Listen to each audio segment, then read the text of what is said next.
Bonjour à toutes et à tous, dans cette vidéo, on va apprendre à reconnaître un tableau de proportionnalité. Alors pour ça, je vais vous donner deux approches. La première approche, c'est de déterminer le coefficient de proportionnalité. Donc vous avez dans cette ligne-là les quantités et dans cette ligne-là les euros. L'idée est de se dire, est-ce que cette ligne-là, je l'ai obtenue à partir de celle-ci en multipliant par un même nombre? Alors la réponse est oui, ce nombre c'est 5. 25 fois 5, ça fait 125, et 10 fois 5, ça fait 50. On peut aussi avoir l'approche inverse et se dire, je suis parti de cette ligne et j'ai obtenu celle-ci en divisant par un même nombre, qui serait 5. Cette quantité 5, c'est le coefficient de proportionnalité. Donc, je récapitule. Si dans votre tableau, vous avez deux lignes et que la deuxième ligne, elle est obtenue à partir de la première en multipliant par un même nombre, eh bien, vous avez affaire à un tableau de proportionnalité.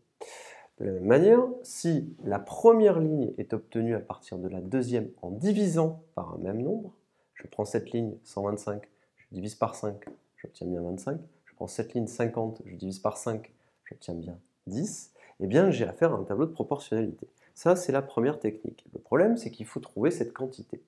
Et cette quantité, si vous ne la trouvez pas, eh bien, ça peut être plus compliqué pour montrer que c'est un tableau de proportionnalité. Alors, il y a une autre méthode, d'utiliser ce qu'on appelle les produits en croix. Donc vous imaginez ici que vous faites une croix, et vous allez donc faire, comme le symbole multiplié qui est écrit ici, vous allez faire les produits. Vous allez calculer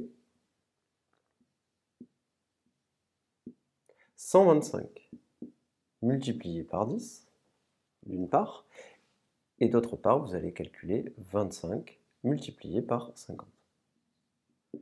125 multiplié par 10, ça fait 1250, et 50 multiplié par 25, ça fait aussi 1250. Vous obtenez le même résultat.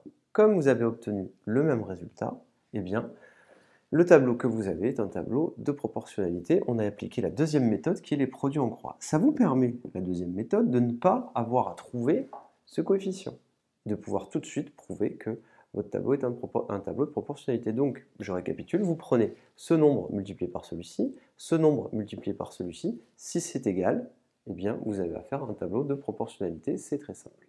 Je vous remercie et à très bientôt.